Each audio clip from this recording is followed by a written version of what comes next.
जगन्नाथ प्रसाद नुआसाही रे 7 दिनव्यापी श्रीमद् भागवत कथा अनुष्ठित होइछि। एही कार्यक्रम रे कथा व्यास पूजा बाबा श्री दीनबंधु दास महाराजଙ୍କ मुखरु अति सुंदर भावरे भागवत शुणिबाकू शह शह भक्तଙ୍କ समागम होइछि। प्रतिदिन बहु दूर दूरांतरु भक्त माने शीत को न मानि एपरिके नयगढ़ खंडपड़ा चकापाद ठारू दौड़ी आसती महाराज कंठरू किपरि कथा शुणिबाकू सतरे बाबांको भक्त माने एपरि भल पाती जे केते कष्टरे थिले मध्य समस्त कार्य छाड़ी दौड़ी आसती।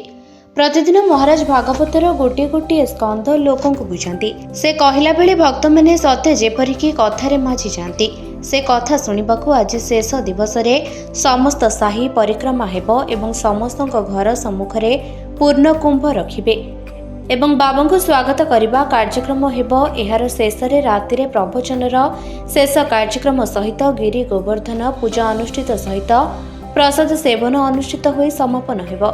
एही कार्यक्रम को नुआसाही ग्रामवासी सहित बजारर बहुत भक्त सहयोगर हाथ बढ़ाइथिबारु समस्तଙ୍କୁ बाबा श्री दीनबंधु दास महाराज धन्यवाद प्रदान करिसेंती।